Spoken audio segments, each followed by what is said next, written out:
بسم اللہ الرحمن الرحیم۔ السلام علیکم ورحمۃ اللہ وبرکاتہ۔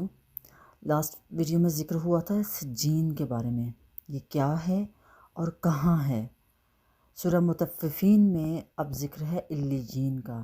اللہ تعالیٰ فرماتا ہے اِنَّ کتاب الابرار لفی علیین۔ علیین لفظ علو کی جمع ہے۔ علو کا مطلب ہے بلندی۔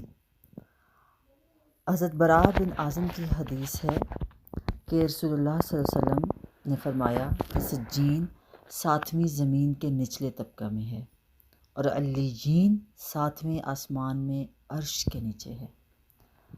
بعض روایات حدیث میں یہ بھی ہے کہ سجین کفار کے روحیں رکھی جاتی ہیں جہاں پر ان کے مرنے کے بعد۔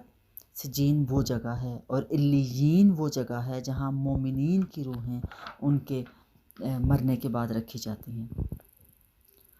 صحیح مسلم کی حدیث ہے، حضرت عبداللہ بن مسعود رضی اللہ تعالیٰ عنہ سے روایت ہے کہ رسول اللہ صلی اللہ علیہ وسلم نے فرمایا شہداء کی ارواح اللہ تعالیٰ کے نزدیک سبز پرندوں کے پوٹوں میں ہوں گی جو جنت کے باغات اور نہروں کی سیر کرتی ہوں گی، اور ان کے رہنے کی جگہ قندیل ہوں گے جو عرش کے نیچے معلق ہیں۔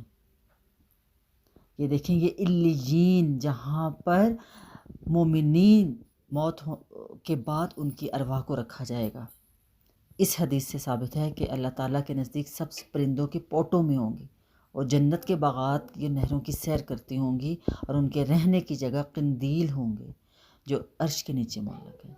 اسی طرح حضرت کعب بن مالک رضی اللہ تعالیٰ عنہ کی حدیث ہے کہ رسول اللہ صلی اللہ علیہ وآلہ وسلم نے فرمایا مومن کی روح ایک پرندہ کی شکل میں جنت کے درختوں میں معلق رہے گی یہاں تک کہ قیامت کے روز وہ اپنے جسم میں پھر لوٹ جائے۔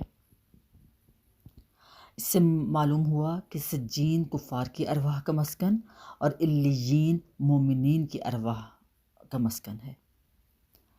بعض روایات حدیث میں ایسا بھی ہے کہ مومنین اور کفار کی ارواح ان کی قبروں میں ہیں، جیسا کہ براء بن عازم رضی اللہ تعالیٰ عنہ کی طویل حدیث میں ہے کہ جب مومن کی روح کو فرشتے آسمان میں لے جاتے ہیں تو اللہ تعالیٰ فرماتا ہے کہ میرے اس بندے کا نامہ اعمال علیین میں رکھ دو اور اس کو زمین کی طرف لوٹا دو، کیونکہ اس کو میں نے زمین سے ہی پیدا کیا اور مرنے کے بعد اسی میں اس کو لوٹا دوں گا، اور پھر اسی زمین سے دوبارہ قیامت والے دن زندہ کر کے اٹھاؤں گا۔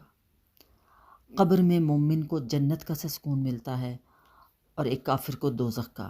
سو علیین میں ارواح کا رہنا اور سجین میں کفار کی روحوں کا رہنا اس پر منطبق ہے۔ اسی طرح قبر میں روح کا جسم کے ساتھ رہنا بھی یہ سب حق ہے، اور یہ بات بھی کچھ بعید نہیں کہ اصل ٹھکانہ روح کا علیین اور سجین میں ہے، مگر روح کا ایک خاص رابطہ قبروں کے ساتھ بھی ہو۔ سو علیین اور سجین کی ڈیفینیشن وہ کہاں ہے، وہ کیا ہے، آپ کو ان دو ویڈیوز میں پتہ چلی۔ واللہ عالم، جزاکم اللہ خیر۔